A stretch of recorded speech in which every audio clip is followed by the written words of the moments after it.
नमस्ते। 3030 स्टेम में आपका बहुत बहुत स्वागत है। देश भर के सभी दर्शकों को हमसे जुड़ने का बहुत बहुत धन्यवाद। सभी शिक्षकों, सभी छात्रों का और सभी आम नागरिकों का जो इस एपिसोड को, इस कार्यक्रम को देखते हैं। मैं हूं आशुतोष और मैं आपसे जुड़ा हूं आईआईटी गांधीनगर के सेंटर फॉर क्रिएटिव लर्निंग से, जहां हमारी सुंदर सी छोटी सी लैब है इधर। और इधर हम काम करते हैं गणित और विज्ञान की रोचक गतिविधियों में, और हमारा मुख्य उद्देश्य ये है कि बच्चों के आंखों में चमक वापस आ जाए, bring back the gleam in the eyes. और ये हमारी लैब है जहाँ हम अलग अलग तरीके के खिलौने बनाते हैं, गतिविधियाँ बनाते हैं। और ये हमारा ऑडिटोरियम है जहाँ हम कार्यशालाएँ लेते हैं। और ये हमारा 25वां एपिसोड है, एक ख़ास एपिसोड है। एक तरीके से क्वार्टर सेंचुरी हमारी हो गई है और हम इस सीज़न 2 की यात्रा के अंतिम पड़ाव की ओर भी बढ़ रहे हैं। और आज हम एक बहुत ही ख़ास विषय पर चर्चा करेंगे जो हमारे बाकी विषयों की तरह ही दिल के बहुत करीब है, जो कि है पानी। और हम पानी की कहानी सुनेंगे अरबों साल से लेके आज के समय तक। और आगे बढ़ने से पहले मैं कुछ समय लेके हमारा फीडबैक देखना चाहूँगा, आपको शेयर करना चाहूँगा। ये हैं रीमा वासवानी जी नागपुर से, जिन्होंने मनीष सर के लिए लिखा है कि काश मुझे आपके जैसा शिक्षक मिला होता तो मेरी ज़िंदगी कुछ अलग ही होती। और काश सभी शिक्षकों में मनीष सर जैसा ही एक शिक्षक आ जाए। बहुत बहुत धन्यवाद रीमा जी। और ये सुमित्रा जी ने कोल्हापुर महाराष्ट्र से एक ईमेल भेजा है कि आपके सेशंस बहुत अच्छे होते हैं। लोग ये भूल जाएंगे कि आपने क्या कहा, आपने क्या किया, लेकिन वो ये कभी नहीं भूलेंगे कि आपने 3030 से उन्हें कैसा महसूस कराया। और हमें भी ये लगता है कि इस पूरी यात्रा में आप लोगों के साथ जो एक भावनात्मक जुड़ाव हमारा हो पाया है, शायद हमारी सबसे बड़ी उपलब्धि वही है कि कंटेंट और इस सब में तो हमने खूब मेहनत करी है और उम्मीद है आपको वो पसंद भी आया होगा। लेकिन ये जो दिल से दिल जुड़ पाए, और चाहे वो बच्चे हैं, चाहे वो बड़े हैं, शिक्षक हैं, चाहे वो विज्ञान और गणित के अलावा भी अन्य शिक्षक जो इस कार्यक्रम को देखते हैं, तो आप सभी ने जो हमको ये प्रेरणादायक खत भेजे हैं, ईमेल भेजे हैं और हमारा उत्साहवर्धन किया है, इसके लिए आपका बहुत बहुत धन्यवाद। इसी के कारण हमें ये निरंतर काम करने की प्रेरणा मिलते रहती है। तो आज हम पानी से जुड़े बहुत अलग अलग पहलुओं पे बात करेंगे और उम्मीद है कि आपको ये कार्यक्रम बहुत पसंद आएगा। हम पानी की उत्पत्ति की बात करेंगे। हम देखेंगे कि ये पानी हमारे सजीव जीवों में, लिविंग ऑर्गेनिजम्स में कितना महत्वपूर्ण है। हम पानी की केमिकल स्ट्रक्चर, उसकी रासायनिक संरचना, उसके कुछ फिजिकल प्रॉपर्टीज़ की बात करेंगे। और इसी में हम आपको कुछ रोचक खिलौने और मज़ेदार गतिविधियाँ भी दिखाएंगे। इनफैक्ट हमारे पास एक वीडियो आया था जिसमें एक ऐसा चमत्कारी बर्तन, वासुदेव का प्याला, एक खिलौना वायरल हो रहा था काफ़ी उस वीडियो में, जिसमें पानी ऊपर जब बढ़ता है, कृष्ण के पैर छूते ही नीचे पूरा बर्तन खाली हो जाता है। तो ये खिलौना भी हम आपको दिखाएंगे। और साथ ही आखिर में हम बात करेंगे सबसे ज़रूरी मुद्दे की, जो शायद विज्ञान गणित से भी ज़्यादा ज़रूरी है। वो है कि पानी की स्थिति, पानी पर जो हमारा अस्तित्व टिका हुआ है, हमारा एक इंडिविजुअल का, हमारे समाज का, संस्कृति का, पूरे विश्व का, उसकी क्या स्थिति है और क्यों उसे बचाना ज़रूरी है। शायद विज्ञान गणित से भी ज़्यादा ज़रूरी वह पहलू है पानी का जिसके दम पर हमारा अस्तित्व है, और कैसे हम उसके प्रति सजग होकर उसका संरक्षण कर सकें, पानी बचा सकें, ताकि हम खुद बच सकें। और हम आपको आयसर पुणे की अपने साथियों के पास ले जाएंगे, जो आपको एक बहुत ही सुंदर और प्रेरणादायक कहानी बताएंगे, एक महाराष्ट्र के छोटे से गांव की, जिन्होंने अपने पानी का संरक्षण किया। तो आगे बढ़ने से पहले और आगे बढ़ने के लिए एक सवाल से शुरुआत करते हैं आइटम पूल की। और उसमें हम देखते हैं कि धरती पर कितना पानी है। और आप सभी ने अपने पाठ्य पुस्तकों में तो ज़रूर पढ़ा होगा कि धरती पर कितना पानी है। तो उसी से संबंधित एक सवाल है जो आप itempool.com/ccl/live पर जाइए और उत्तर दीजिए कि how much water is there on earth. धरती पर कितना पानी है? 75%, 0.1% पर्याप्त है, लेकिन विवेकपूर्ण तरीके से इस्तेमाल करें तो enough for everyone's need but not enough for everyone's greed. हर एक की ज़रूरत के लिए तो बहुत है, लेकिन हर एक के लालच के लिए तो बिल्कुल नहीं है। तो आप इधर जाके इसके उत्तर दे सकते हैं। धरती पर कितना पानी है?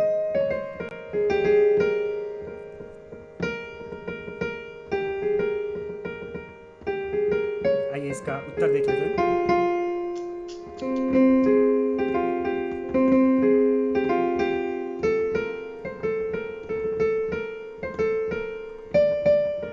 तो चारों उत्तर सही हैं और जो 205 लोगों ने सबसे अधिक उत्तर दिया है वो है ए ऑप्शन का 75%।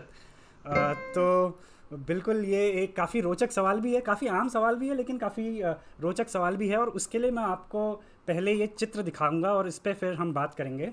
ये धरती के दो चित्र हैं, आपको क्या लगता है कि इनमें से कौन सा चित्र सही है, ये जो बाईं ओर वाला या ये दाईं ओर वाला? दरअसल ये दोनों चित्र ही सही हैं।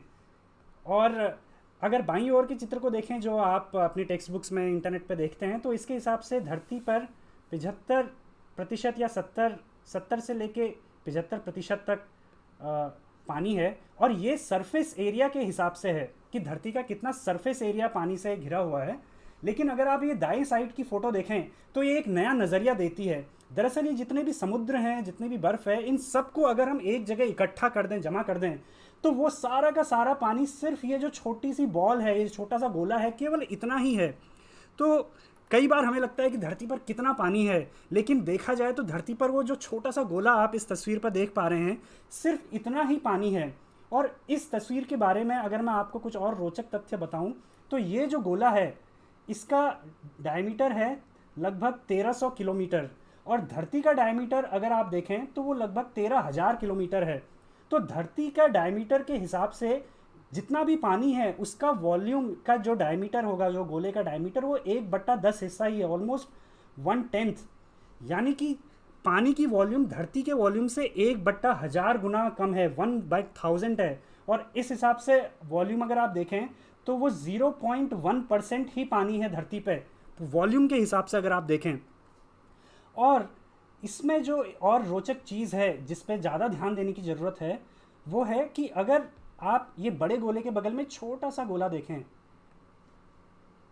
ये जो गोला है ये दर्शाता है कि धरती पे जो फ्रेश वाटर है वो लिक्विड फॉर्म में कितना है। तो उसका डायमीटर लगभग 270 किलोमीटर ही है। ये इतना छोटा, इतनी कम मात्रा है। और अगर आप थोड़ा और गौर से देखें, और शायद इस तस्वीर में हमको नहीं दिख पा रहा है, इसके बगल में एक और छोटा सा गोला है जिसका डायमीटर 56 किलोमीटर है। और यह गोला दिखाता है कि हमारे पास तरल पानी ज़मीन के ऊपर कितनी मात्रा में है। तो इसको अगर आप एक विजुअल तरीके से देखें तो धरती पर जो पूरा पानी है वो एक बाल्टी के बराबर, एक 20 लीटर की बाल्टी के बराबर है, सारा खारा पानी, जिसमें से लगभग 98% है। उस 20 लीटर में से अगर हम एक कटोरी 150 ml पानी ले लें तो यह बताता है कि कितना लिक्विड वाटर है ज़मीन के नीचे और ज़मीन के ऊपर। और इसका भी जो अधिकतम मात्रा है वो ज़मीन के नीचे ग्राउंड वाटर में है, जो हम इस्तेमाल मुश्किल से कर सकते हैं या नहीं कर सकते हैं। तो यानी ज़मीन के ऊपर नदियों में, तालाबों में जितना पानी है वह सिर्फ इस छोटी चम्मच 1.5 या 1.25 मिलीलीटर के बराबर है, मात्र इस छोटी चम्मच में। और ये जो चम्मच है जिसमें आने वाला पानी दर्शाता है कि हमारी धरती पर कितना पानी है, जो धरती के ऊपर तरल पानी जितना है नदियों में, तालाबों में, उस पर हमारा पूरा अस्तित्व टिका हुआ है। ये जो पूरी एपिसोड है, ये जो पूरा चर्चा है, ये सिर्फ इस चम्मच के बारे में है, इस चम्मच के संरक्षण, इसके अस्तित्व के बारे में है। क्योंकि ये चम्मच में अगर पानी बना रहेगा तो हम भी बने रहेंगे। तो ये पूरे एपिसोड के दौरान आप इस चम्मच को ज़रूर याद रखें, और कुछ अगर आपको याद ना रहे कि ये चम्मच पर हमारा अस्तित्व टिका हुआ है। तो धरती पे देखा जाए तो पानी कम भी है, जैसा हमने अभी देखा, और देखा जाए तो बहुत ज़्यादा भी है, और इसीलिए इसको नीला ग्रह भी कहते हैं।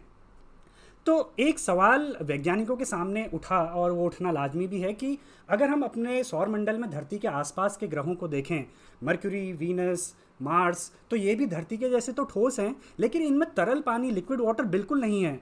और अचानक से धरती पर ही इतना ज़्यादा पानी कैसे है, इतनी बड़ी मात्रा में, जिससे हम इसको नीला ग्रह कहते हैं। तो धरती पर ये पानी आखिर आया कहाँ से?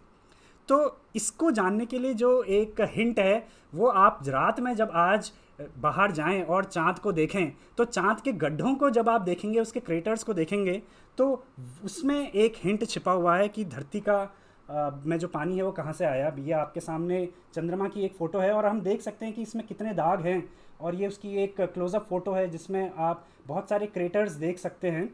तो दरअसल धरती में जो पानी आया उसकी कहानी इन गड्ढों से संबंधित है। और हुआ ऐसा कि जब सौरमंडल बन रहा था सौरमंडल जब बन रहा था और शुरू में उसमें बीच में जो सूरज बना वो बहुत ज़्यादा गर्म था और एक बहुत वायलेंट प्लेस था सूरज के आसपास, तो वहाँ पानी का लिक्विड फॉर्म में रह पाना मुश्किल है बहुत, वो वेपराइज हो जाएगा और सोलर विंड से वो बाहर छिटक गया। तो जो पानी जमा हुआ सौरमंडल में वो मंगल ग्रह के जो बाहर का इलाका है उस जगह जमा हुआ जहाँ आज के समय में एस्टेरॉयड बेल्ट है मंगल और जुपिटर के बीच में, और जुपिटर और उसके बाहर के इलाकों में भी।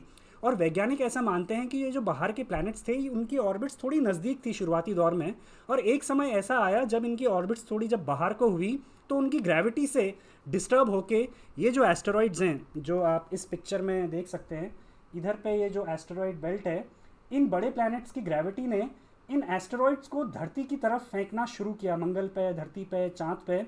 और ये 4 अरब साल से लेके 2.5 अरब साल, ये जो 1.5 अरब साल का इतना लंबा पीरियड था, उस दौरान ये एस्टेरॉइड्स धरती पर आके टकराए। और ये एस्टेरॉइड्स खास तरीके के थे जो आप यहाँ देख सकते हैं, इन्हें कार्बोनेशियस कॉन्ड्राइट एस्टेरॉइड कहते हैं। और इन एस्टेरॉइड्स में धरती के जैसा ही केमिकल जिसका स्ट्रक्चर होता है उस टाइप का पानी है खूब।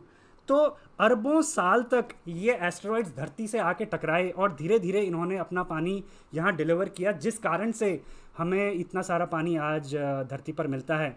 तो ये अंतरिक्ष से एक संयोग के कारण धरती को भेजी गई सौगात है। हमारा पानी एक एक्स्ट्रा टेरेस्ट्रियल, आप कह सकते हैं, आउटर स्पेस से आया हुआ गिफ्ट है।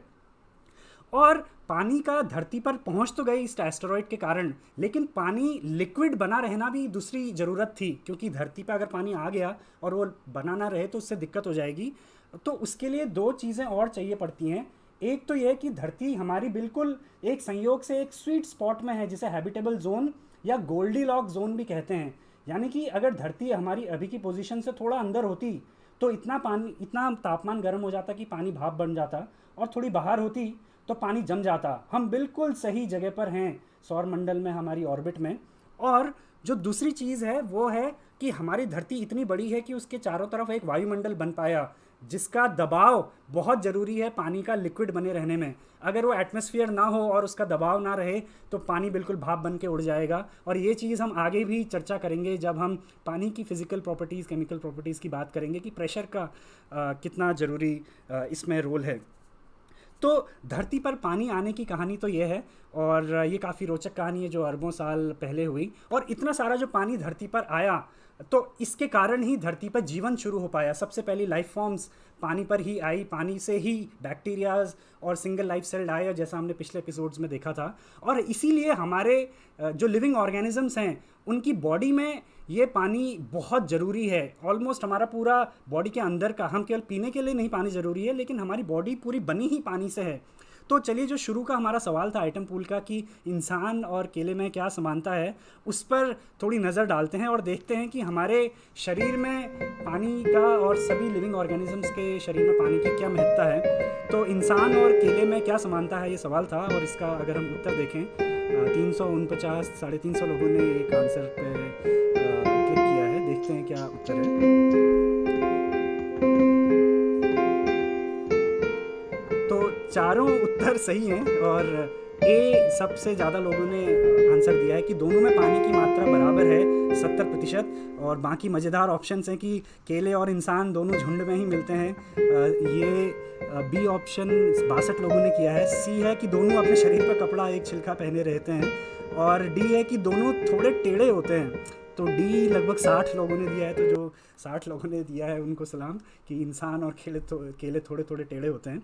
और ये बिल्कुल सही बात है कि केले में भी और इंसान के शरीर में भी बहुत पानी होता है। हम देख सकते हैं कि केले में लगभग 70 से 74% पानी होता है, और इंसानों के शरीर में उम्र और जेंडर के हिसाब से पानी का कॉम्पोजिशन बदलता है। तो जो बहुत छोटे बच्चे होते हैं उनमें तो 75% के आसपास पानी होता है, बच्चों में 65% के आसपास, एक अडल्ट फीमेल में, वयस्क महिला में 55% के आसपास तक होता है, और मेल में 60% तक पानी होता है। तो हमारे शरीर में ये पानी फिर आखिर काम करता क्या है, तो उसके लिए मैं आपको role of water in living organisms पे बताना चाहूँगा। तो सबसे ज़रूरी बात जो हमने पिछले एपिसोड में चर्चा करी थी वो तो है फोटोसिंथेसिस। फोटोसिंथेसिस हमारे पूरे खाद्य श्रृंखला का आधार है, इसी पर हम सब टिके हुए हैं, हमारा पूरा भोजन इन्हीं से आता है। तो फोटोसिंथेसिस में पानी की बहुत अहम भूमिका होती है। फोटोसिंथेसिस रिएक्शन आपको पता होगी ग्लूकोज के बनने की। दूसरा, हमारे शरीर में सेल्स जो होते हैं, कोशिकाएं जो होती हैं, उनके स्ट्रक्चर में और उनके अंदर की कार्य प्रणाली में पानी का बहुत अहम रोल होता है। तो जो सेल का बाहर से मेम्ब्रेन होता है, इस मेम्ब्रेन का शेप बनाए रखने में पानी की बहुत अहम भूमिका होती है। सेल के अंदर जो साइटोप्लाज्म होता है वो पानी से बना होता है, और इस साइटोप्लाज्म में ही सारे केमिकल्स एक जगह से दूसरी जगह ट्रांसपोर्ट होते हैं। जो ऑर्गेनल्स होती हैं वो एक जगह से दूसरी जगह मूवमेंट कर पाती हैं।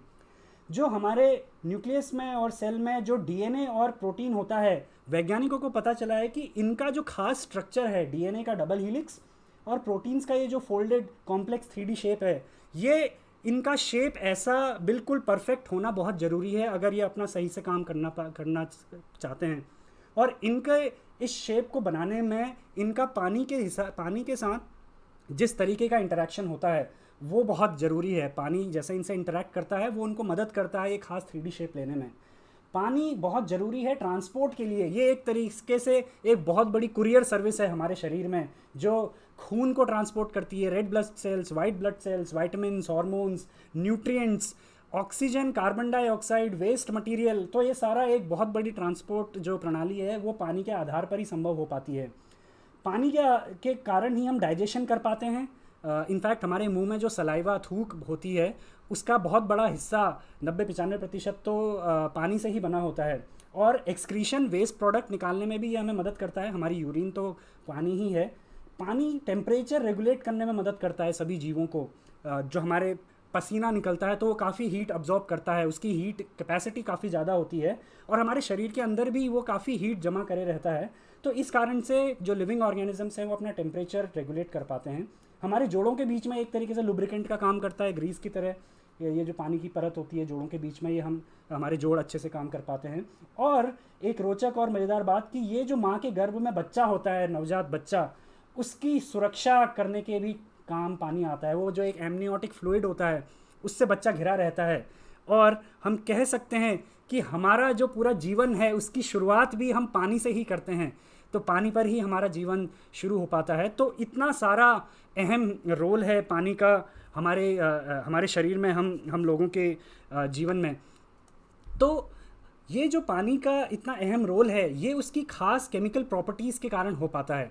तो अब हम थोड़ी चर्चा करते हैं कि पानी का जो केमिकल स्ट्रक्चर है वो क्या है, और उसके कारण उसकी जो कुछ मज़ेदार और कुछ खास, बहुत ही रोचक और अनयूजुअल प्रॉपर्टीज़ होती हैं वो कैसे आती हैं। तो पानी का स्ट्रक्चर अगर आपने पढ़ा हो या देखा हो तो बहुत ही सरल स्ट्रक्चर होता है। एक ऑक्सीजन एटम है इस तरफ और 2 हाइड्रोजन एटम हैं, और हाइड्रोजन एटम ऑक्सीजन के साथ इलेक्ट्रॉन शेयर करते हैं, और ऑक्सीजन की इलेक्ट्रोनेगेटिविटी हाइड्रोजन से बहुत ज़्यादा होती है। तो ये जो इलेक्ट्रॉन्स है ये इसको अपनी तरफ ज़्यादा खींचती है, जिस कारण से ऑक्सीजन में थोड़ा पार्शियल नेगेटिव चार्ज आ जाता है और हाइड्रोजन में थोड़ा पार्शियल पॉजिटिव चार्ज आ जाता है। और यही चीज़ के कारण ये जो पानी का मॉलिक्यूल है उसे पोलर मॉलिक्यूल कहते हैं। यानी कि वो भले ही पूरा मॉलिक्यूल न्यूट्रल है लेकिन उसमें एक तरफ पॉजिटिव चार्ज है और एक तरफ नेगेटिव चार्ज है। और ख़ास तौर से उसमें जो लोन इलेक्ट्रॉन्स होते हैं, जो लोन पेयर ऑफ इलेक्ट्रॉन है, उसके कारण उसका एक टेट्राहेड्रल शेप आ जाता है। तो वो एक वी आकार में बेंट होता है। अगर ये सीधा मॉलिक्यूल होता, बिल्कुल सीधा, तो ये पोलर नहीं हो पाता, भले ही उसमें इलेक्ट्रोनेगेटिविटी का डिफरेंस होता। और ये जो डाइपोल बनता है या ये जो पोलर मॉलिक्यूल पानी बनता है, इसके कारण ये पानी एक बहुत ही अच्छा सॉल्वेंट है। Water is the best solvent, आपने सुना होगा। इसे यूनिवर्सल सॉल्वेंट भी कहते हैं। हालांकि सब चीज़ तो इसमें नहीं घुलती है, लेकिन कंपेयर टू अदर लिक्विड्स बहुत ज़्यादा चीज़ें इसमें घुल पाती है, ख़ास तौर से आयोनिक और पोलर मॉलिक्यूल्स। तो जो नमक या चीनी पानी में घुल पाता है, तो नमक एक आयोनिक कंपाउंड है जिसमें Na पॉजिटिव और Cl नेगेटिव आयंस होते हैं। तो जब हम नमक को पानी में डालते हैं तो ऑक्सीजन वाला जो नेगेटिव हिस्सा है वो सोडियम आयंस को सराउंड घेर लेता है, और जो नेगेटिव क्लोराइड आयंस हैं उसको हाइड्रोजन वाला जो हिस्सा है वो घेर लेते हैं। और इनके अट्रैक्शन के कारण ये NaCl का बॉन्ड तोड़ देते हैं, और उस बॉन्ड के टूटने को ही और NaCl के पानी में घुल को ही हम NaCl का या नमक का पानी में घुलना कहते हैं। तो ये जो घुलनशीलता है, और हमारे शरीर में भी जो इतने सारे न्यूट्रिएंट्स और अलग अलग चीज़ें इसमें घुल पाती हैं, वो इस पोलैरिटी के कारण ही है। पानी की एक और ख़ास प्रॉपर्टी जो इसी से आती है उन्हें कहते हैं हाइड्रोजन बॉन्ड्स, और ये पानी को एक बहुत ही ख़ास प्रॉपर्टी दे देती हैं। तो हमने देखा था कि ऑक्सीजन पे नेगेटिव, पार्शियल नेगेटिव चार्ज होता है और जो हाइड्रोजन होते हैं इसमें पॉजिटिव चार्ज होता है। तो इस कारण से इन दोनों के बीच में अट्रैक्शन आ जाता है, और ऐसा पानी के अलग अलग मॉलिक्यूल्स में होते रहता है। और यह एक बहुत बड़ा ऐसा, जितना भी पानी है उसमें एक बहुत बड़ा नेटवर्क होता है इन हाइड्रोजन बॉन्ड्स का। और इन हाइड्रोजन बॉन्ड्स के कारण ही एक जो बहुत ही खास प्रॉपर्टी होती है पानी की वो आती है, जो कि है कि बर्फ़ जो कि ठोस है वो पानी पर तैरती है जो कि लिक्विड है। अक्सर हम देखते हैं कि सॉलिड ज़्यादा डेंस होते हैं तो वो लिक्विड पर तैरते हैं, लेकिन पानी उन बहुत ही कम पदार्थों में से है जिसका सॉलिड स्टेट उसके लिक्विड स्टेट से ज़्यादा उससे कम डेंस है। और वो ऐसा इसलिए है क्योंकि अगर मैं आपको ब्रीफ में बताऊं कि पानी वाली अवस्था में, लिक्विड अवस्था में, ये जो हाइड्रोजन बॉन्ड्स हैं ये बनते टूटते रहते हैं, तो पानी के मॉलिक्यूल्स एक दूसरे के नज़दीक आ पाते हैं। लेकिन जब टेम्परेचर कम होता है और पानी बर्फ़ बनने लग जाता है तो ये इस तरीके की हेक्सागन रिंग का स्ट्रक्चर बन जाता है, तो पूरी बर्फ़ में एक क्रिस्टल स्ट्रक्चर बन जाता है। और ये जो हेक्सागन रिंग है इसमें पानी के मॉलिक्यूल्स आप देख रहे हैं दूर दूर हैं, और इसके बीच में पानी के मॉलिक्यूल्स नहीं आ पाते। और इसी कारण से वो जो आइस है उसकी डेंसिटी पानी की डेंसिटी से कम होती है। और अगर आप एक मछली हैं तो आपके लिए तो ये वरदान है पानी की प्रॉपर्टी, क्योंकि इसी के कारण जिन जगहों पे समुद्र या झीलें जम जाती हैं, जैसा आप यहाँ देख सकते हैं, तो जो बर्फ़ है वो 0 डिग्री सेल्सियस की पानी के ऊपर आ जाती है, और जो गर्म पानी है जो 4 डिग्री सेल्सियस तक है वो नीचे रहता है, और मछलियाँ इसी जगह पे जिंदा रह पाती हैं इतने कम तापमान में भी। और ऊपर से ये जो बर्फ़ की लेयर आती है ये एक इंसुलेटर का भी काम करती है, तो ये जो हीट एनर्जी बाहर जाके और ठंडक हो सकती थी उसको ये रोक देती है। तो पानी का ये जो हेक्सागोनल स्ट्रक्चर है आइस का, ये एक वरदान साबित होता है जलीय जीवों के लिए, और लाइफ सस्टेन कर पाती है। हाइड्रोजन बॉन्ड से जुड़ी एक और रोचक चीज़ हमारे दैनिक जीवन में भी रहती है। और अगर आप अपने कपड़े प्रेस करते हैं, इस्त्री करते हैं, तो उसमें आपने ध्यान दिया होगा कि जब भी आप पानी लगा के कपड़ों की क्रीज पे पानी लगाते हैं और प्रेस करते हैं तो कपड़ा बहुत अच्छे से प्रेस हो जाता है, बजाय कि जब आप सीधे सूखे में भी प्रेस करें।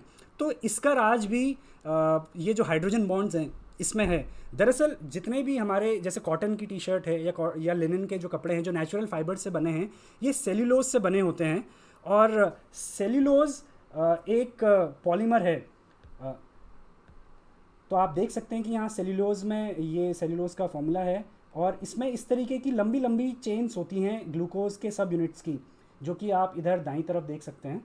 और होता क्या है कि इसमें जो OH के ग्रुप्स हैं इस मॉलिक्यूल में, ये आपस में बहुत सारे हाइड्रोजन बॉन्ड्स बनाते हैं जो आप इन लाल रेखाओं से देख सकते हैं। और ये जो हाइड्रोजन बॉन्ड हैं ये सिर्फ एक चेन में ही नहीं होते हैं, बल्कि एक चेन से दूसरी चेन में भी ये बॉन्ड्स बनते हैं। तो यानी कि ये जो हमारे कपड़े के फाइबर्स की ये जो लंबी लंबी चेनें हैं ये एक दूसरे से जुड़ी हैं हाइड्रोजन बॉन्ड्स के कारण। और जब हम पानी लगाते हैं तो क्या होता है कि पानी इसके बीच में, पानी के मॉलिक्यूल को मैं लाल से दिखाता हूँ, पानी जब इसके बीच में पहुँच जाता है तो ये इन हाइड्रोजन बॉन्ड्स को तोड़ के अपने साथ हाइड्रोजन बॉन्डिंग कर लेता है। और अब क्या होता है कि पानी एक तरीके का लुब्रिकेंट का काम करता है, और ये जो पॉलीमर्स की चेन हैं वो एक दूसरे के ऊपर आसानी से सरकने लग जाती हैं। और फिर जब हम प्रेस की गर्मी और एक प्रेशर लगाते हैं तो वो जो सेल्यूलोज की चेन्स हैं वो एक के बगल में एक पैरेलल बैठ जाती हैं और कपड़ा फ्लैट हो जाता है।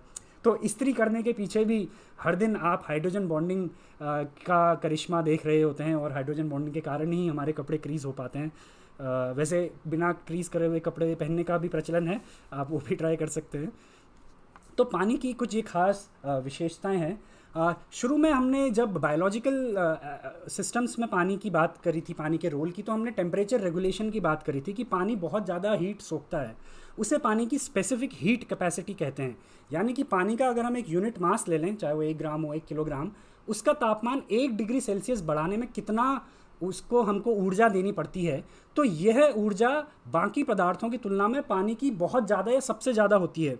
आप ये एक ग्राफ देख सकते हैं जिसमें अलग अलग पदार्थों की स्पेसिफिक हीट कैपेसिटी बताई है।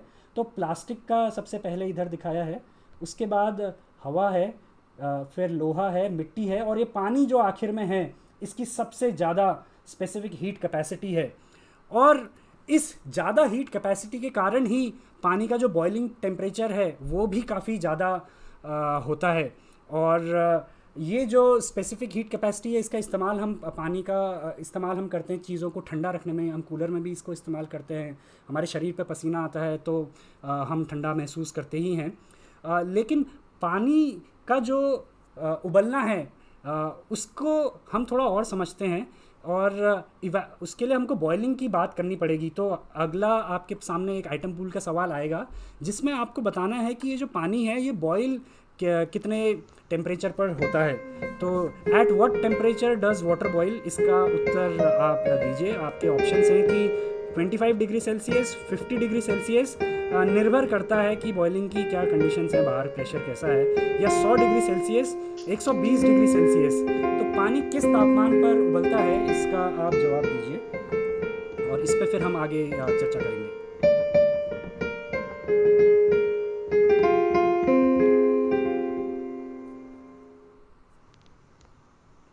तो चलिए इसका उत्तर देख लेते हैं कि पानी कितने तापमान पर उबलता है। देखें आपने क्या जवाब दिया है।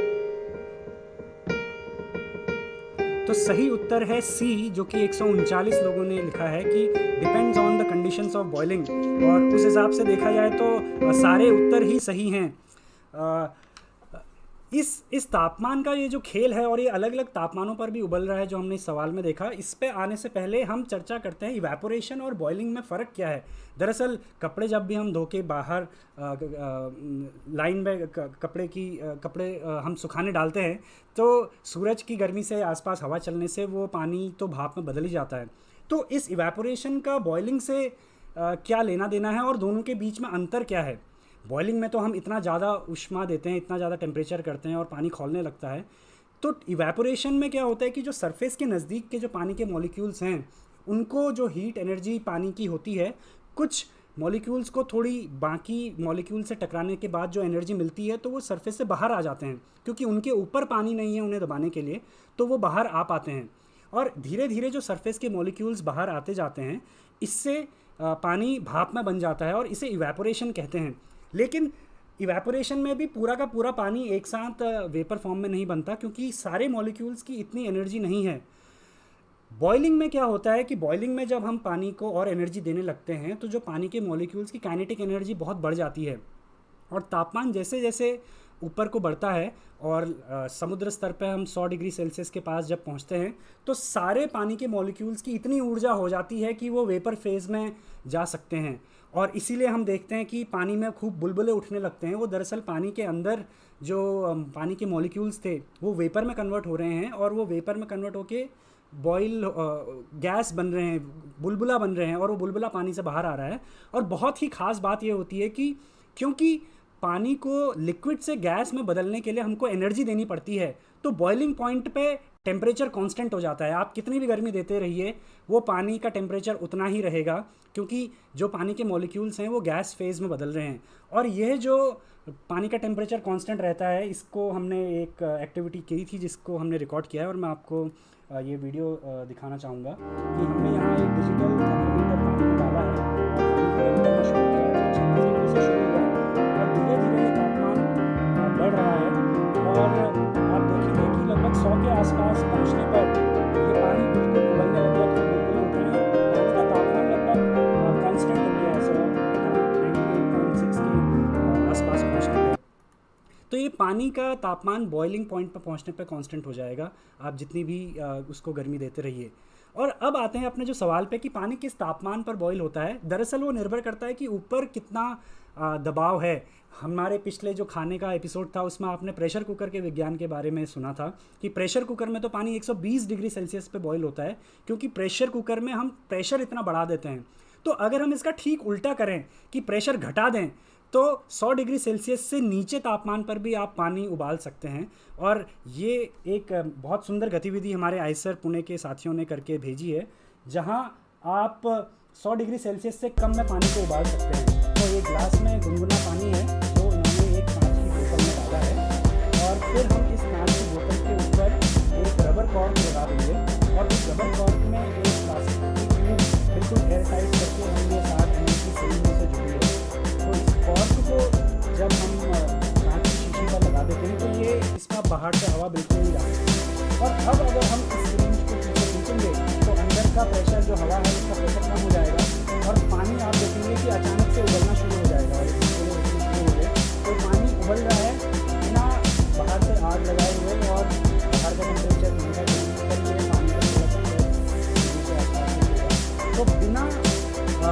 झाग दिए भी आप सिर्फ प्रेशर कम करके पानी को उबाल सकते हैं। पानी की एक खूबी है। पानी के एक और बहुत ही रोचक जो उसकी प्रॉपर्टी होती है उसे हम सरफेस टेंशन कहते हैं। और सरफेस टेंशन का इस्तेमाल तो हर दिन जब आप कपड़े धोते हैं, अपना हाथ धोते हैं, और आजकल तो हाथ धोने पे इतना ज़ोर है, और उसका भी रोल कुछ कुछ ये सरफेस टेंशन से रिलेटेड ही है। तो आपने ये कीड़ा ज़रूर देखा होगा। आप में से जो कभी आप अगर नदी के पास गए होंगे तो साइड की तरफ अगर कहीं पानी ठहरा हुआ है तो एक ये कीड़ा होता है जिसे वाटर स्ट्राइडर कहते हैं, और ये पानी पर बड़ा आसानी से चल लेता है।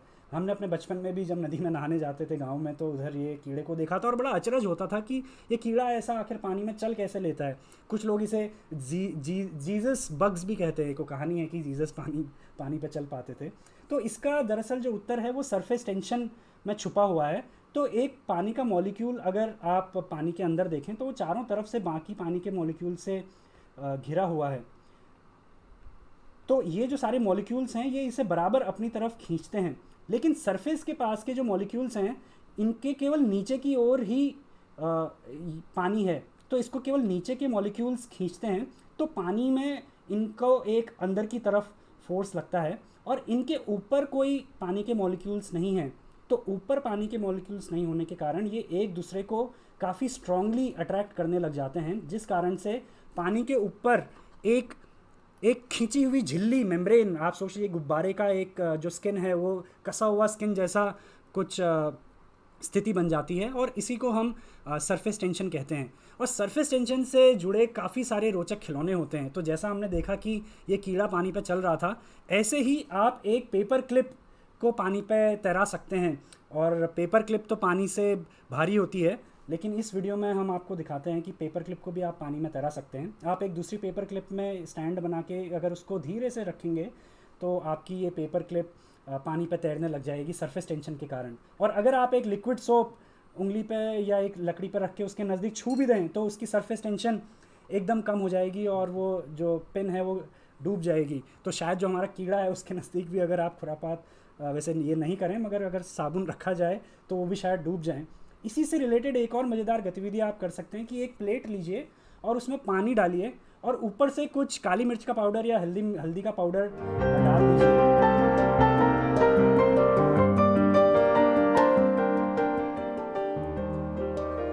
तो आप देखेंगे कि ये पाउडर बिल्कुल एक अचानक से बाहर चले गया, और ये काली मिर्च के साथ था, अब ये हल्दी के साथ है। और आप देख सकते हैं कि अचानक से साबुन से छुई हुई उंगली अगर हम बीच में लगाएं तो ये पानी दूर चले जाता है। और इस खास जो इफ़ेक्ट है इसको मैरेंगोनी इफ़ेक्ट भी कहा गया है। दरअसल जिस जगह पे हमने साबुन रखा उस जगह की सरफेस टेंशन तो कम हो गई, तो वो एक तरीके से वो जो झिल्ली थी उसमें छेद करने जैसा हो गया। तो जो बाहर ज़्यादा सरफेस टेंशन वाला पानी है वो बीच के पानी को अपनी तरफ खींच लेता है। और इसका इस्तेमाल करके आप एक बहुत ही सुंदर और रोचक नाव बना सकते हैं जो साबुन से चलती है। तो उसकी वीडियो मैं आपको दिखाता हूँ। ये स्पाइरल बाइंडिंग में जो प्लास्टिक होता है उससे हमने काट के एक नाव बनाई जो पानी पे तैर रही है, और मैं डंडी से अगर उस पर साबुन लगाऊँ थोड़ा सा लिक्विड तो देखिए कैसे वो आगे बढ़ती है। तो ये उसी सरफेस टेंशन के बदलाव का कमाल है कि आसपास जो ज़्यादा सरफेस टेंशन वाला पानी है वो बीच के पानी को अपनी ओर खींच रहा है और ये नाव आगे बढ़ रही है। आप बर्तन धोने के साबुन का एक छोटा सा टुकड़ा भी उधर पे लगा के ये नाव बना सकते हैं। और तो ये पानी की विभिन्न प्रॉपर्टीज़ हैं और जिसके आधार पे पानी प्रकृति में हमारे शरीर पे बहुत महत्वपूर्ण भूमिका अदा करता है, और जिसके आधार पर आप ये खूबसूरत खिलौने भी बना सकते हैं। और खिलौनों की क्योंकि बात हो रही है तो मैं जल्दी से आपको जो वासुदेव का प्याला हम कह रहे थे उसके बारे में भी बता दूं कि ये काम कैसे करता है, और इसकी मैं आपको वीडियो दिखाता हूँ। आइए पानी और हवा के दबाव से संबंधित एक बहुत ही मज़ेदार और रोचक खिलौना देखते हैं। तो आप मेरे सामने देख सकते हैं कि एक कांच का बीकर है जिसके ऊपर एक कटोरा है, उस पर कुछ एक आकृति बनी हुई है, और यहाँ पर कोई गिलास में रंगीन पानी है। और वासुदेव श्री कृष्ण की कहानी आपको ज़रूर पता होगी कि जब श्री कृष्ण का जन्म हुआ तो वासुदेव उन्हें अपने ऊपर एक डलिया में रख के यमुना पार कराने को लेके चलना शुरू हुए।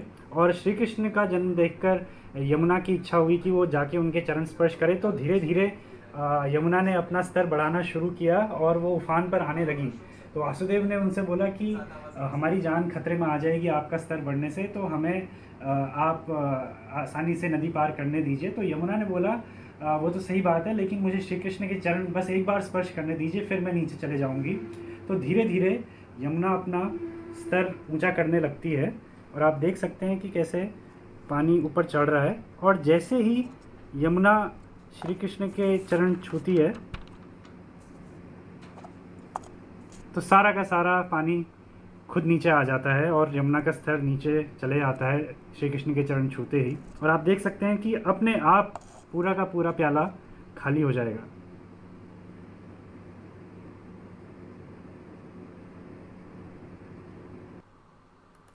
तो ये सुंदर खिलौना हमने अपनी लैब में ही बनाया है और आप भी इसे बना सकते हैं। इसके नीचे एक छेद है और ऊपर वासुदेव कृष्ण की एक्राइलिक की कटआउट्स हमने लगाए हैं। और साइड से अगर आप इसको देखेंगे तो इसके बीच में गैप है, इधर भी एक एक्राइलिक शीट है और इधर भी एक है।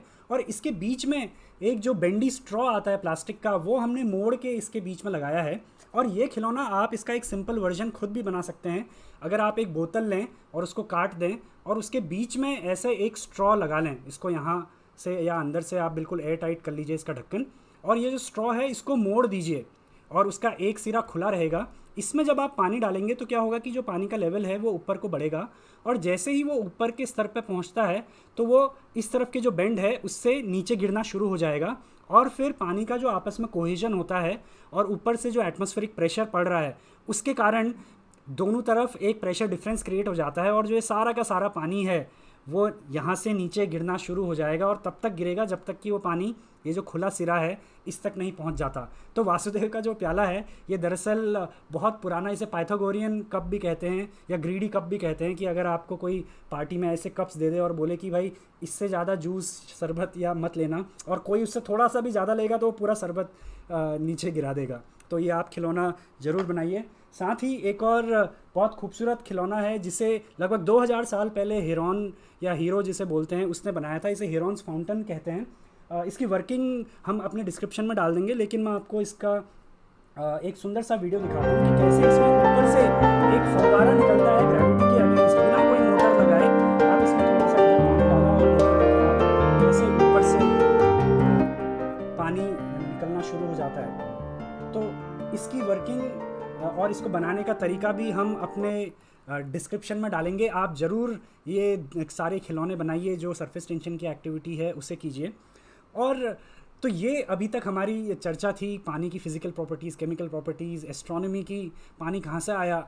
लेकिन जो सबसे ज़रूरी बात है वो है हमारे और इस पानी के अस्तित्व की। आपको शुरू की वो चम्मच याद होगी। ये चम्मच दर्शाती है कि ज़मीन के ऊपर नदियों में और तालाबों में कितना लिक्विड पानी है जो हम आसानी से, या जो हमारे लिए अवेलेबल है, जो हमारे लिए उपलब्ध है, जो हम इस्तेमाल कर सकते हैं।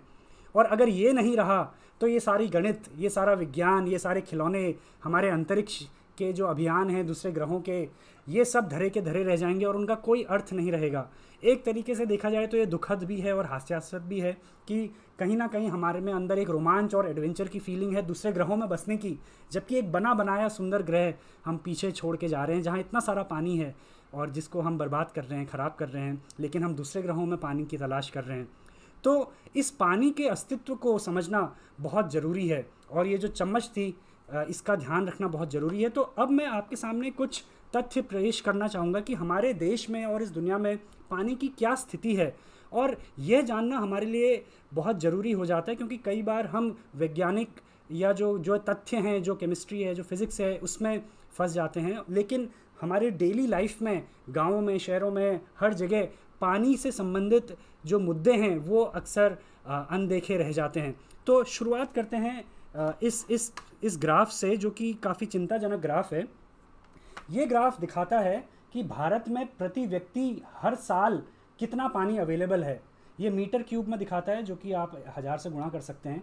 तो 1950 के आसपास अगर आप देखें तो हर व्यक्ति को लगभग 50 lakh litre on an average पानी अवेलेबल था। और वो जो ग्रीन रेवोल्यूशन 1960 के आसपास से शुरू हुआ और हमारी आबादी जो बढ़ी, उस कारण से कैसे पानी की उपलब्धता बिल्कुल बहुत तेज़ी से नीचे आई है। और आज 2021 में हम ऐसी स्थिति में हैं जहां प्रति व्यक्ति सिर्फ 15 लाख लीटर पानी ही उपलब्ध है।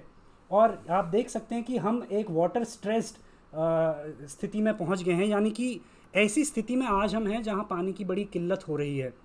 और आज सिर्फ 15 लाख लीटर पानी उपलब्ध है प्रति व्यक्ति, और ये समय के साथ साथ थोड़ा और नीचे जाने की उम्मीद है। हालांकि हमारी आबादी एक स्टेबलाइज हो गई है, फर्टिलिटी रेट ऑलमोस्ट 2 आ गया है, तो ये इसका जो डिक्रीज़ का जो रेट है वो थोड़ा कम होगा, लेकिन हम ऑलरेडी खतरे की स्थिति में हैं। और इससे एक कन्फ्यूजन भी होता है और एक रोचक सवाल भी उभरता है कि हर व्यक्ति के लिए अगर 15 लाख लीटर उपलब्ध है तो ये तो बहुत ज़्यादा है। मतलब क्या आप एक साल में 15 लाख लीटर इस्तेमाल करते हैं? कितना पानी आप इस्तेमाल करते होंगे? तो उसके लिए अगर मैं आपको ये ग्राफ एक और स्टैट दिखाऊं कि प्रति व्यक्ति अगर हम पानी की ज़रूरत देखें तो सरकार, जो गवर्नमेंट ऑफ इंडिया ने अभी अपने लिए स्टैंडर्ड्स बनाए हैं, वो कहती है कि एक बड़े शहर में पूरे सीवर सिस्टम के साथ रहने वाले व्यक्ति को 200 लीटर पानी देना चाहिए। ये एक मैक्सिमम लिमिट है, ये बदलता है, हो सकता है गाँव में, छोटे शहरों में अलग हो। तो 200 लीटर प्रति व्यक्ति प्रति दिन के हिसाब से देखें तो 365 दिन में आप 73,000 लीटर पानी इस्तेमाल करते हैं प्रति व्यक्ति। और हमारे देश के 137 करोड़ 1.37 बिलियन नागरिकों के लिए अगर हम निकालें इस 73,000 लीटर प्रति वर्ष के हिसाब से, तो 10 टू द पावर 14 लीटर पानी चाहिए, जिसे हम कह सकते हैं 1 करोड़ करोड़ लीटर। यानी कि ये हमारे डोमेस्टिक यूज़ के लिए प्रति व्यक्ति को 73,000 लीटर पानी चाहिए एक साल में, और पूरे देश को 1 करोड़ करोड़ लीटर पानी चाहिए। तो ये जो 15 लाख था उससे तो ये हमको काफ़ी कम लगता है। 73,000 जो लीटर है वो तो 15 लाख प्रति वर्ष से कम है। लेकिन जो ध्यान देने बात थी, और जो इस स्लाइड में आप देख सकते हैं, ये जो पानी है ये हमारा डोमेस्टिक वाटर यूज़ की बात कर रहा है। डोमेस्टिक वाटर यूज़ यानी कि हम पीने के लिए, खाने के लिए, फ्लशिंग के लिए, अपने जो घरेलू काम हैं उनके लिए कितना पानी इस्तेमाल करते हैं। और यह एक छोटा हिस्सा है हमारे जो पूरी पानी की ज़रूरत है। हमको खाना चाहिए, हमको बहुत सारी चीज़ें चाहिए, तो एग्रीकल्चर के लिए पानी चाहिए, इंडस्ट्री के लिए पानी चाहिए, सारे इंफ्रास्ट्रक्चर के लिए पानी चाहिए, और फिर हमारे एंटरटेनमेंट के लिए भी पानी चाहिए, वाटर पार्क्स के लिए भी पानी चाहिए। तो इन सब को अगर हम मिला दें तो पानी की जो हमारी ज़रूरत है वो बहुत बढ़ जाती है। और फिर ये सब पानी आखिर फिर आता कहाँ से? इसका स्रोत क्या है? जैसा हमने देखा था, उसका स्रोत वो चम्मच है जो हमारे ज़मीन के ऊपर जो नदियाँ हैं, जो तालाब हैं, उनमें है। लेकिन उनमें भी पानी कहाँ से आता है? आखिरकार वो जो वाटर साइकिल है, वो बारिश का जो पानी बरस रहा है उससे वो पानी आता है। तो एक और सवाल अब हम आपसे पूछेंगे इस बारिश के मुद्दे पर चर्चा करने के लिए आइटम पूल पे जाके, कि ये जो बारिश का पानी है इसका वॉल्यूम कितना है, इस पर हम थोड़ी चर्चा करेंगे। और आपके लिए जो सवाल है वो ये है कि अगर हम आइटम पूल का सवाल देख सकते हैं, हाँ, कि अगर 5 सेंटीमीटर बारिश पड़ती है और ये 10 बाय 10 मीटर के एक प्लॉट पर गिरती है, तो ये कितना पानी हुआ? ये कितने पानी के बराबर है? If there is 5 centimetre rainfall, how much water falls on an area of 10 by 10 metre plot?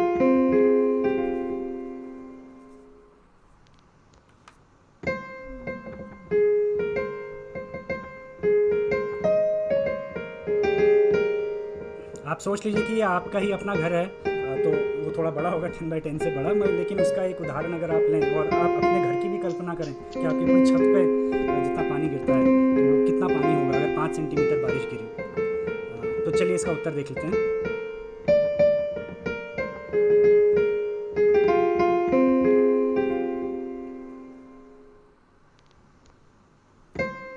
तो जो उत्तर सबसे ज़्यादा लोगों ने दिया है वो है सी, और वो सही उत्तर है मैथ्स के हिसाब से कि 5,000 लीटर। और जो ए आंसर है वो भी सही है। 46 लोगों ने जो दिया है कि हमने अपनी छत को एक टंकी से जोड़ दिया है और बारिश के पानी से पीने का स्वच्छ पानी का साल भर इंतज़ाम हो जाता है। तो चलिए इसको अगर हम अपने कैलकुलेशन में जल्दी से कर लें कि अगर 5 सेंटीमीटर पानी है तो वो हो गया 5 बाय 100 मीटर्स, और इसको हम 10 बाय 10 के प्लॉट से मल्टीप्लाई करें तो ये 100 कट गया, तो ये आ गया 5 मीटर क्यूब। और 1 मीटर क्यूब में 1000 लीटर होता है।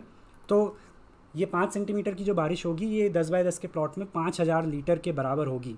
और ये बात हम इसलिए कर रहे हैं क्योंकि हम बात करना चाहते हैं भारत में पड़ने वाले जो एनुअल जो रेनफॉल, जितनी बारिश गिरती है वो ऑब्वियसली 5 सेंटीमीटर नहीं है, 5 सेंटीमीटर से काफ़ी ज़्यादा है। तो जो हम अभी वाटर कंजम्पशन की बात कर रहे थे कि हमारे डोमेस्टिक यूज़ के लिए हर इंसान को 73,000 लीटर चाहिए, और इंडस्ट्री है, एग्रीकल्चर है, तो आखिर पानी बरसता कितना है? तो आप वो इस स्लाइड से देख सकते हैं कि भारत में एक साल में टोटल जो पानी गिरता है वो है 4 into 10 to the power 15 litres, यानी कि 40 करोड़ करोड़ लीटर पानी गिरता है। और आपको याद होगा कि हमारा जो डोमेस्टिक कंजम्पशन था वो पूरे देश का 1 करोड़ करोड़ लीटर था, यानी कि 40 गुना ज़्यादा पानी बरसता है हमारे डोमेस्टिक यूज़ जितनी है उससे। लेकिन ये जो पानी है ये इवेपोरेशन भी होता है इसका, ये भाप बन के उड़ता भी है। जो पेड़ पौधे हैं, हमने पिछले एपिसोड में भी देखा था, वो कितना पानी ट्रांसपिरेशन करते हैं।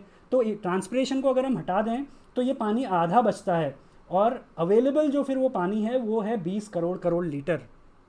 और जो पहले ग्राफ में हमने आंकड़ा देखा था कि प्रति व्यक्ति 15 लाख लीटर जो पानी अवेलेबल है वो इसी 20 करोड़ से आता है।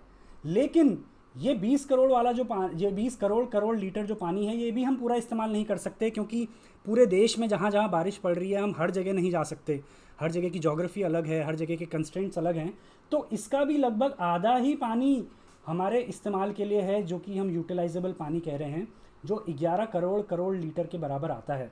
इसका 7 करोड़ करोड़ लीटर तो सरफेस पर है और 4 करोड़ करोड़ लीटर ग्राउंड पर है। और जो दुखद बात है, या जो एक ध्यान देने लायक बात है, कि इतना 11 करोड़ करोड़ लीटर पानी तो अब यूटिलाइज कर सकते हैं, लेकिन जो हमारी स्टोरेज कैपेसिटी है देश की, जो खासतौर से डैम्स में है या अलग अलग जगह, वो इसका 1/36 हिस्सा ही है। यानी कि हमारी live storage capacity 0.3 crore crore litres ही है। तो अब आप सोचिए कि हमारा सिर्फ डोमेस्टिक कंजम्पशन ही जो है वो 1 करोड़ करोड़ लीटर है, और हमारे जो बड़े डैम्स की और जो सरकारी स्तर पर अगर हम कहें तो बड़े स्तर पर स्टोरेज करने की जो कैपेसिटी है वो 0.3, यानी कि उसका 3 गुना कम है।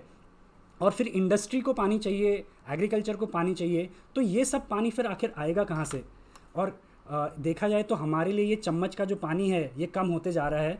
और दुखद बात ये है कि चम्मच का पानी कम हो गया तो हमने धरती का सीना फाड़ के, धरती की छाती फाड़ के धरती के अंदर का पानी निकालना शुरू कर दिया है। यानी कि ये जो कटोरी थी, चम्मच से अब पूर्ति नहीं हो पा रही है, तो हम धरती के अंदर इस कटोरी में जाके अब इस पानी को निकालने की कोशिश कर रहे हैं। और ग्राउंड वाटर की अगर हम बात करें तो हमें दिखता नहीं है, जिस तरीके से हमको बैक्टीरिया नहीं दिखते हैं, हवा नहीं दिखती है, उसी तरीके से ज़मीन के नीचे भी पानी नहीं दिखता है।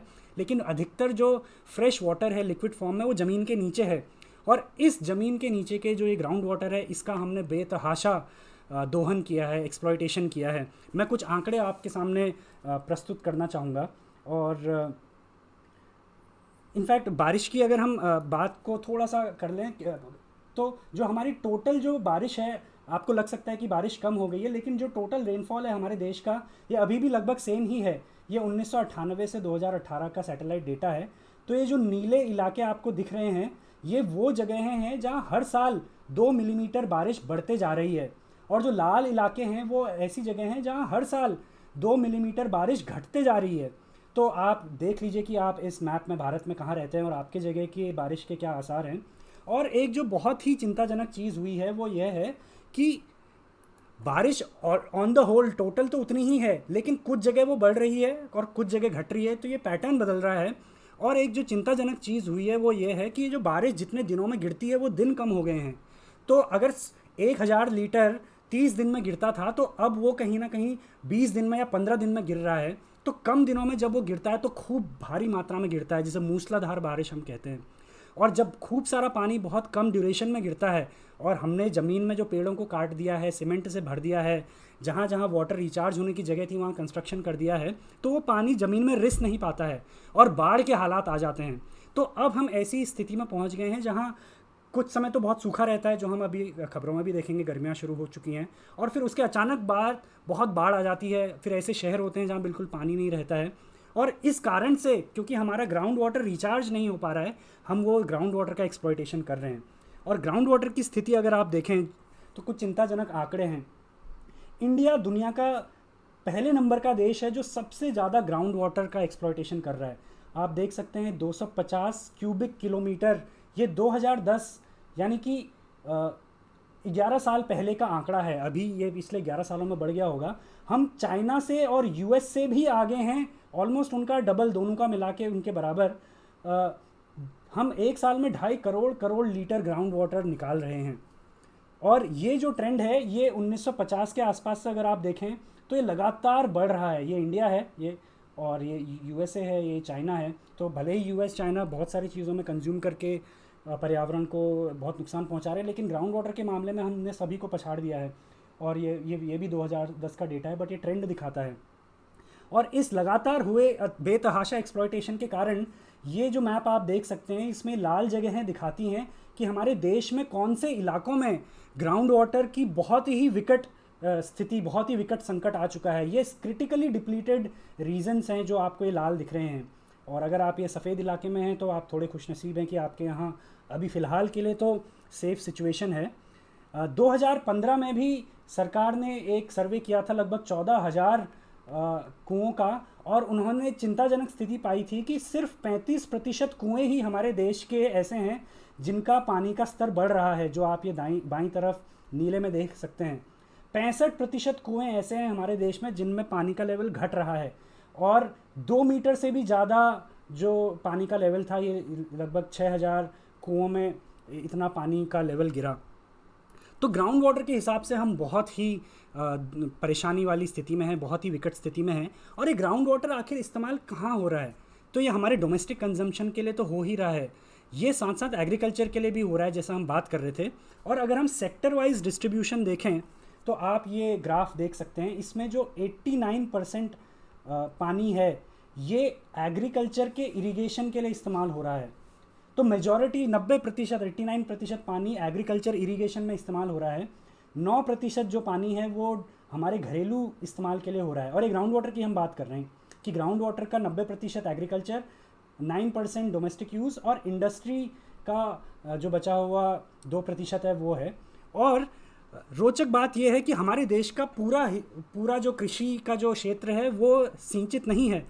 50% खेती आज भी हमारे बारिश पर ही निर्भर है, और उस बची हुई जो 50% खेत है जो इरिगेशन पे है, उसका भी 60% हिस्सा ही ग्राउंड वाटर को इस्तेमाल कर रहा है।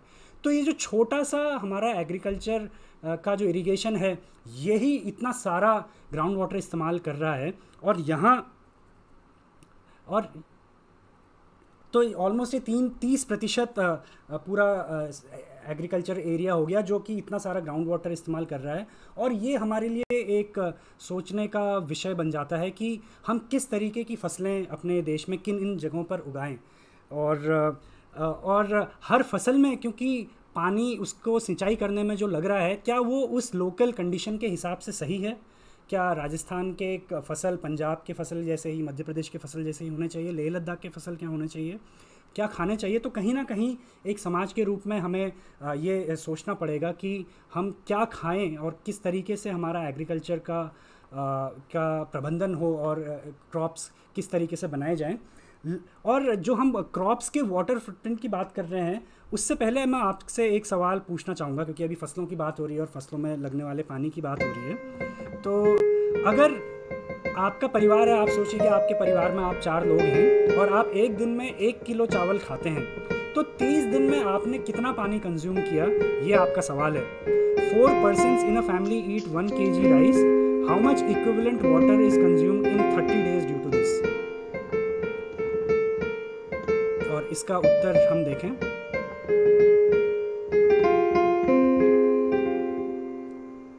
तो सही उत्तर है ए और डी। तो डी यानी कि 80,000 लीटर।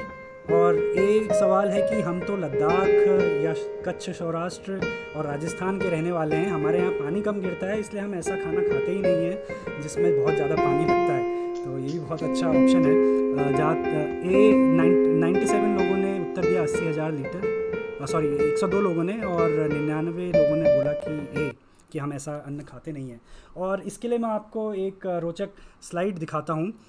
तो 1 किलो जो गेहूं है, इसमें अप्रॉक्सीमेटली 1600 लीटर पानी लगता है 1 किलो गेहूं को उगाने में, और 1 किलो चावल को उगाने में लगभग 2800 लीटर पानी लगता है। तो अगर आप 4 लोग 1 किलो खा रहे हैं तो 1 किलो को आप 30 से गुणा करके, या जब 2800 से गुणा करते हैं जो कि ये चावल का पानी है, तो 84,000 लीटर पानी, जिसे हमने यहाँ वर्चुअल वाटर लिखा है और इसे वाटर, या जो यहाँ ऊपर हमने लिखा है वाटर फुटप्रिंट भी कहते हैं। तो सोचिए कि 4 लोग जब 1 किलो खाना हर दिन खा रहे हैं तो 30 दिन में एक्चुअली में आपने 84,000 लीटर पानी का उपभोग किया है। और ये सिर्फ इन 2 क्रॉप्स से रिलेटेड ही नहीं है। ऐसा नहीं है कि सिर्फ चावल ही दोषी है या सिर्फ गेहूं ही दोषी है। अगर आप बाकी फूड प्रोडक्ट्स भी देखें और उनका वाटर फुटप्रिंट देखें तो वो भी काफ़ी चिंताजनक है। ये दर्शाता है कि जो ताज़ा मीठा पानी है वो 1 किलो खाने को उगाने में कितना कितना पानी लगता है। तो सबसे टॉप में हमारा पसंदीदा चीज़ है, इधर आप देख सकते हैं, चीज़ में 1 किलो चीज़ उगाने के लिए 5,600 लीटर पानी लगता है। तो अगर आप 100 ग्राम का चीज़ का पैकेट ले रहे हैं तो आप 560 लीटर पानी कंज्यूम करते हैं। फिर उसके नीचे काजू बादाम और ये सारे नट्स हैं जिनमें 1 किलो में 4,000 लीटर लगता है। मछलियों में 3,500 लीटर लगता है 1 किलो में।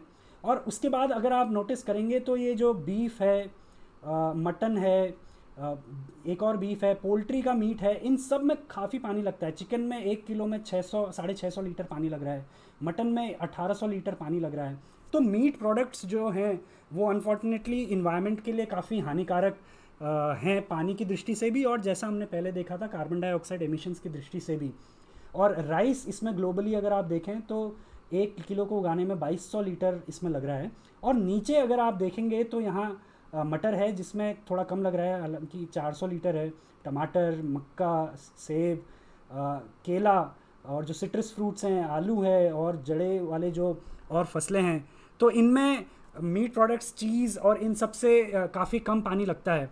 तो ये कहीं ना कहीं हमारे लिए एक सोचने का विषय है कि हम किस तरीके के खाद्य पदार्थ खाएं, क्योंकि एक तरीके से किसानों पर या जो सिंचाई कर रहे हैं उन पर उंगली उठाना शायद आसान हो जाता है कि इतना पानी आप इस्तेमाल कर रहे हैं, लेकिन आखिरकार वो जो अन्नदाता है वो हम सबके लिए ही खाना उगा रहा है और इस सब का कंजम्पशन भी हम ही कर रहे हैं।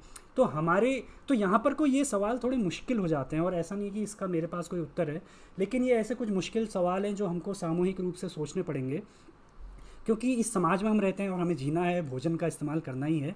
लेकिन हम कैसा खाना खाएं और किस तरीके से कंजम्पशन करें ताकि एक बैलेंस बना रहे और हमारा जो पानी है, जो प्राकृतिक संसाधन हैं वो बने रहें। और किसानों को हम दोष ना दें और अपने जो फूड चॉइसेस हैं उसको भी देखें और अपने जो पर्सनल कंजम्पशन है, जो हमारी दैनिक जो जीवन शैली है, उससे रिलेटेड कुछ और चीज़ें भी जाननी बहुत ज़रूरी हैं। कोल्ड ड्रिंक के आप में से बहुत सारे शौकीन होंगे। ये लगभग ये 2 साल पहले की खबर है इकोनॉमिक्स टाइम्स की, और ये कह रहा है कि हम भी अमेरिका की राह पर हैं कि प्रति 2021 तक ऐसा अनुमान था कि हर व्यक्ति लगभग 84 लीटर बोतल 1 साल में कंज्यूम करेगा, कोल्ड ड्रिंक की बोतल। और ये नीचे एक स्क्रीनशॉट है इंडियन ब्रेवरेज एसोसिएशन की वेबसाइट से, जो कहता है कि देश में चीनी का जो सबसे बड़ा खरीदार है वो कोका कोला है। तो चीनी शुगर केन से आती है और हम जानते हैं कि हमारे देश के, खासतौर से महाराष्ट्र के कुछ बहुत ही ज़्यादा पानी के संकट से गुजरने वाले इलाकों में ये चीनी पैदा हो रही है और उन्हें अपने इकोनॉमिक सर्वाइवल के लिए, अपनी इनकम के लिए वो उसे उगाना है। और हम सब इस चक्र का हिस्सा हैं, क्योंकि अल्टीमेटली वो जो चीनी है वो हमारी कोल्ड ड्रिंक के लिए, हमारे कंजम्पशन के लिए, हमारी थाली पे, हमारे बोतलों में ही आ रही है। तो हमको अपने कंजम्पशन पे शायद और सोचना पड़ेगा।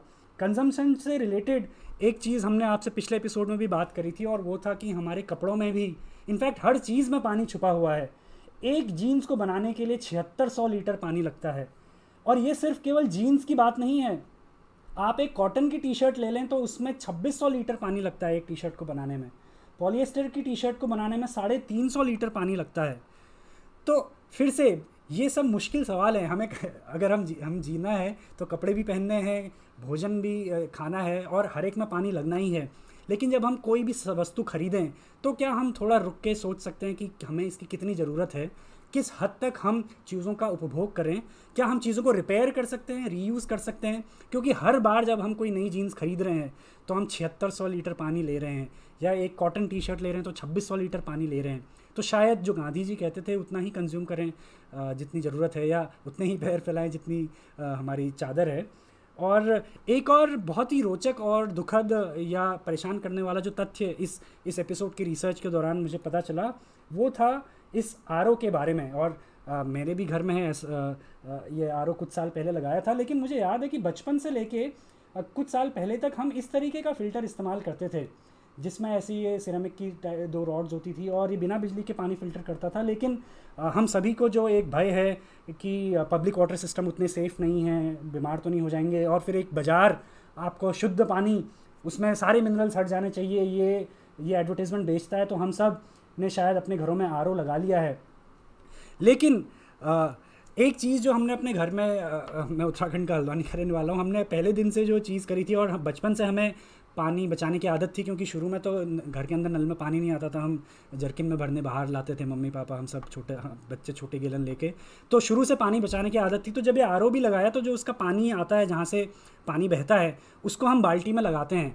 और आप आज जब घर जाएं और अगले आने वाले दिनों में भी नोटिस करें कि वो जो 10 लीटर का डब्बा होता है आरओ का, वो 10 लीटर पानी फ़िल्टर करने के लिए वो कितना पानी बहा देता है, और क्या आप वो पानी बाल्टी में रख के इस्तेमाल कर रहे हैं या आप सिंक में लाके उसे बहा दे रहे हैं। इनफैक्ट अगर आप ध्यान देंगे, और एक ग्लोबल फिगर्स भी हैं, इंडिया के फिगर्स भी हैं, हमारे आरओ 10% या 20, ज़्यादा से ज़्यादा 20% पानी ही इस्तेमाल करते हैं।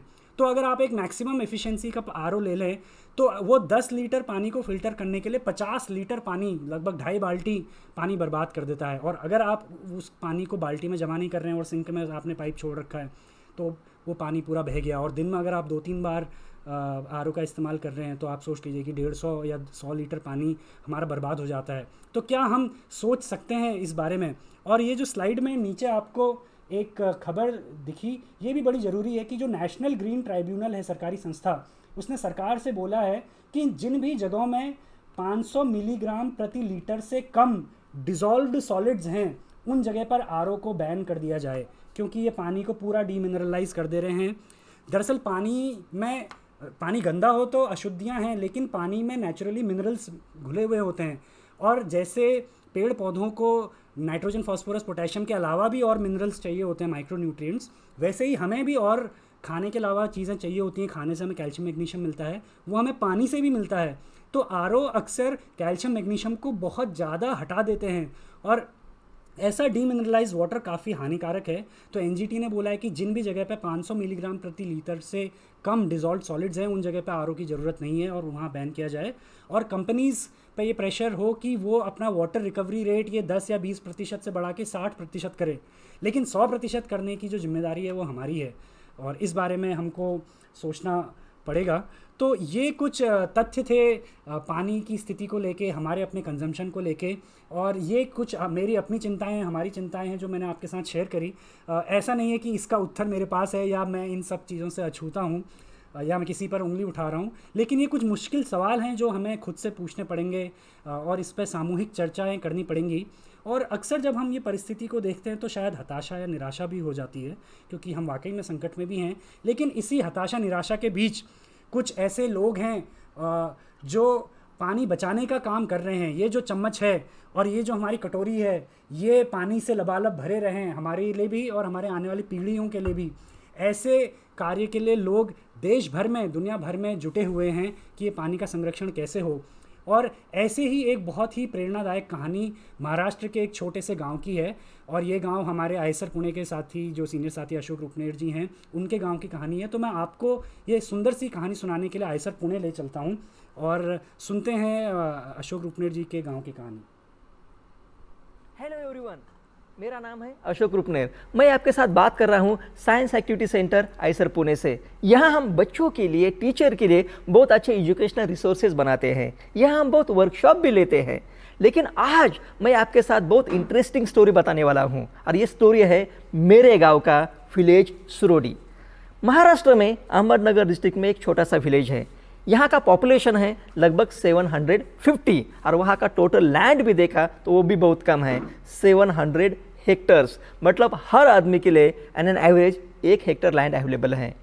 तो आज मैं आपको बताऊंगा 20 साल पहले मेरा गांव कैसा था, बाद में हमने वाटर कंजर्वेशन का काम किया, और आज हमारा गांव कैसा है। 20 साल पहले मेरे गांव की हालत बहुत ख़राब थी। साल के 4 महीने हमारे फार्मर्स गांव में खेती का काम करते थे और बचे हुए 8 महीने डेली वेजेस ढूंढने के लिए एक तो दूसरे गांव में जाते थे, नहीं तो सिटी में जाते थे। फाइनेंशियल सिचुएशन बहुत ख़राब था और उसका जो असर है दूसरे चीज़ों के ऊपर बिल्कुल आ जाता है। तो हमारा गांव का स्कूलिंग भी 3rd स्टैंडर्ड तक था। यदि आपको ज़्यादा बड़ा एजुकेशन लेना है तो दूसरे गांव में जाना पड़ता था। इसलिए हमारे गांव की लड़कियां 10वीं के बाद पढ़ाई नहीं कर पाती थी। 10वीं के बाद तुरंत उनका शादी होता था और वो अपना शादी करके चली जाती थी।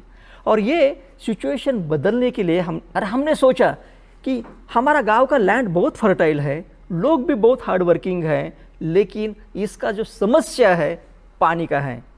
समर के टाइम पानी पीने के लिए गांव में बाहर के गांव से आता था, वो टैंकर से आता था, सरकार हमें टैंकर भेजती थी। तो पीने के लिए पानी नहीं तो खेती कैसे करें। हमने जो सोचा कि बारिश के दिन जो हमें पानी मिल जाता है उसका यदि हम सही इस्तेमाल करते हैं तो शायद ये समस्या का हम हल निकाल सकते हैं। हमारे बगल में बहुत एक फेमस विलेज है, उसका नाम है रालेगन सिद्धि। आपने शायद नाम सुना होगा। अन्ना साहब हजारी जी ने लगभग 35 इयर्स बैक गांव के लोगों को इकट्ठा करके बारिश का पानी जो होता है गांव में, वही गांव में ऐसा इकट्ठा किया, बहुत अलग अलग बर्न्स बना दिए।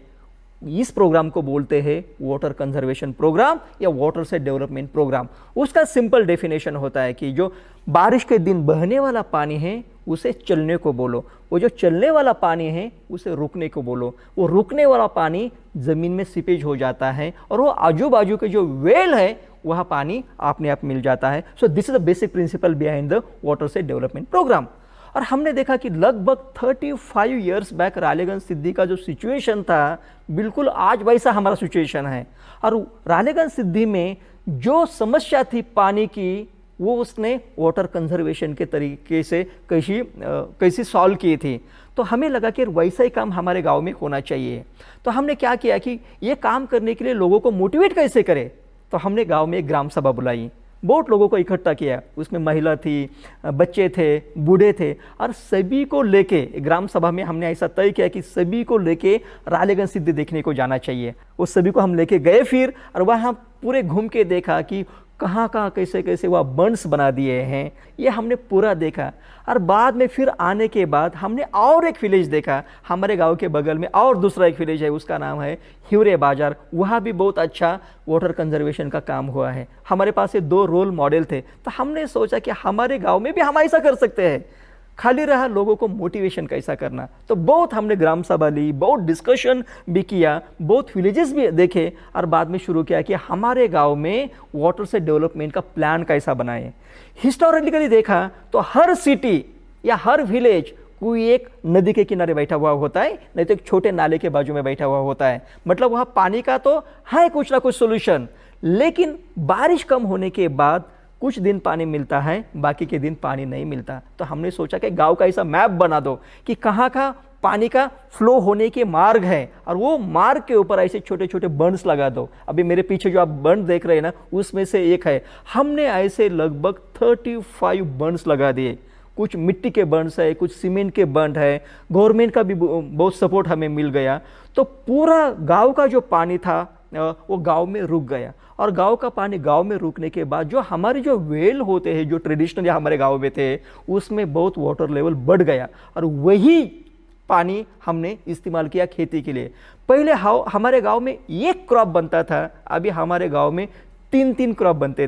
पहला हमारे गांव का इनकम था लेस देन 5,000 पर फैमिली, आज वो इनकम बढ़ गया 2 लाख पर फैमिली। जहां साइकिल लेने की उनकी कैपेसिटी नहीं थी वहां मोटरसाइकिल आ गई। वह पुराने ट्रेडिशनली हम जो क्रॉप लेते थे उसमें बहुत बदलाव आ गया। आज हमारे गांव में ग्रेप्स आता है, ओनियन आता है, अनार आ जाता है, गेहूं, बाजरा, वीट तो है, लेकिन बहुत ऐसे कैश क्रॉप वेजिटेबल्स भी आ जाते हैं। तो लोगों का फाइनेंशियल सिचुएशन इतना बढ़ गया कि बहुत अभी गांव में ट्रैक्टर्स आ गए, बहुत कार्स आ गए। जहाँ रहने का छोटा हट था, मिट्टी के घर थे, बिल्कुल वही जगह पे अभी बंगलो आ गए। अभी लोग शिक्षा के लिए अपने बच्चे दूसरे गांव में भी भेजने लगे। हमारे गांव की लड़कियां अभी MBBS डॉक्टर बन गई, इंजीनियर्स बनते जा रही है। बहुत लड़के इंजीनियर्स बन गए, प्रोफेसर्स बन गए। टीचर्स बन गए, आर्मी भी बहुत गए। इसके पीछे एक ही कारण है, मतलब गांव का पानी गांव में रुकाना। इसलिए पानी को तो जीवन बोलते हैं। मतलब ये पूरा जो साइकिल होता है विलेज डेवलपमेंट का, ये पानी के ऊपर डिपेंड होता है। पानी आने के बाद खेती बढ़ जाती है, खेती बढ़ने के बाद इनकम बढ़ जाता है, इनकम बढ़ने के बाद एजुकेशन बढ़ जाता है, एजुकेशन बढ़ने के बाद टेक्नोलॉजी आ जाती है, टेक्नोलॉजी आने के बाद लोग साइंस का इस्तेमाल अपना खेती सुधारने में करते हैं। तो ये एक छोटा सा सक्सेस स्टोरी था मेरे गाँव का, सुरडी का। Thank you very much. बहुत बहुत धन्यवाद अशोक सर, और उम्मीद है आपको ये कहानी सुन के बहुत प्रेरणा मिली होगी। और दरअसल ये सच भी है कि जिन भी जगहों पर समुदाय ने उस जगह के समुदाय ने अपने प्राकृतिक संसाधनों की, अपने पानी की जिम्मेदारी, ओनरशिप खुद ली है, उन जगहों में उन संसाधनों का संपन्नता बढ़ी है और वो संकट से खुद को निकाल पाने में के लिए सक्षम हो पाए हैं, और उन्होंने ऐसा करके भी दिखाया है।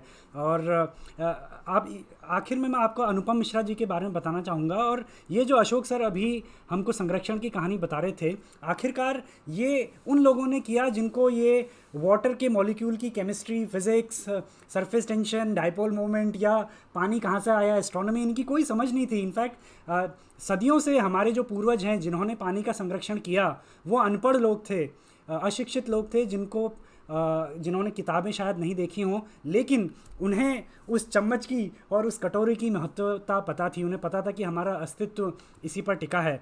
और अनुपम मिश्रा जी बहुत ही एक प्रेरक व्यक्ति थे। आप दाहिनी तरफ उनकी फ़ोटो देख सकते हैं। अनुपम मिश्रा हैं जो एक पर्यावरणविद थे और पत्रकार थे, और जीवन भर इन्होंने अपना काम देश भर घूम के अलग अलग पानी के संबंध में जो conventional water harvesting structures, conservation structures हैं, पानी की स्थिति, जल संरक्षण के बारे में काम किया और उसके बारे में लिखा। और उनकी दो बहुत खूबसूरत किताबें हैं, आज भी खरे हैं तालाब और राजस्थान की रजत बूंदें।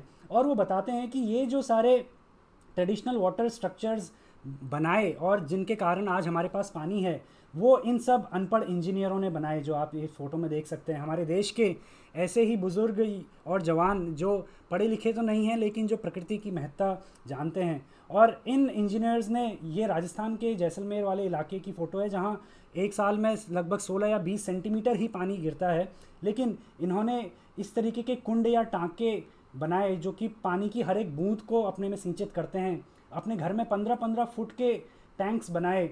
ऐसे महलों में इतने 3 करोड़ लीटर के टैंक्स बनाए जो 15 किलोमीटर दूर से पानी को सींचते हैं, पानी को लेके स्टोर करते हैं। और ऐसे सुंदर कुएं बनाए जिनमें सीढ़ियां हैं, और सीढ़ियां पानी के चढ़ने गिरने के हिसाब से आते जाते रहती हैं। तो ये जो पारंपरिक ज्ञान है, हमारा विरासत है, ये अभी भी हमारे पास मौजूद है अगर हम इसे देखें। और अनुपम मिश्र बताते हैं कि और मुझे सुन के बड़ा आश्चर्य हुआ कि दिल्ली में एक समय पे नदियाँ थी, और जो लोधी गार्डन में एक जो पुल है वो दरअसल एक नदी के ऊपर से था, जो जहाँ शायद एक तालाब है, और वो नदी वहाँ से बह के 8-9 किलोमीटर दूर यमुना में जाके मिलती थी। और उसी के पानी से लाल किले की जो खाई है वहाँ पानी भरा जाता था। आप लाल किले गए होंगे तो आप देखेंगे कि वहाँ अभी सूखा रहता है जो खाई है। लेकिन एक समय में दिल्ली में 500 तालाब थे, नदियाँ थी, और आज हमने जो सबसे बड़ी नदी है यमुना, उसकी भी क्या हालत कर दी है। लेकिन अगर हम कोशिश करें और अपने पूर्वजों से और अभी जो हमारा पारंपरिक ज्ञान है इससे प्रेरणा लें, तो शायद आने वाले समय में हम अपनी इस चम्मच को और अपनी इस कटोरी को, जो ग्राउंड वाटर है, इसको बचा पाएंगे, और विज्ञान गणित के साथ साथ अपने अस्तित्व को भी बचा पाएंगे। तो उम्मीद है आपको ये सेशन पसंद आया होगा, और आप ये जो खिलौने हैं इन्हें ज़रूर बनाएं, पानी के बारे में और पढ़ें, जागरूक रहें। आपके होमवर्क में कुछ बहुत रोचक सवाल दिए हैं। आप अपना खुद का वाटर फुटप्रिंट कैलकुलेट कीजिए कि आप कितना पानी इस्तेमाल करते हैं। तो हमारे डिस्क्रिप्शन में जाके होमवर्क का लिंक आप देखिएगा और उसे ज़रूर पढ़िए और होमवर्क को सबमिट कीजिए। और हम आपसे अगले हफ्ते फिर से मिलेंगे CCL IIT गांधीनगर से। तब तक के लिए आप ख्याल रखिए। नमस्ते।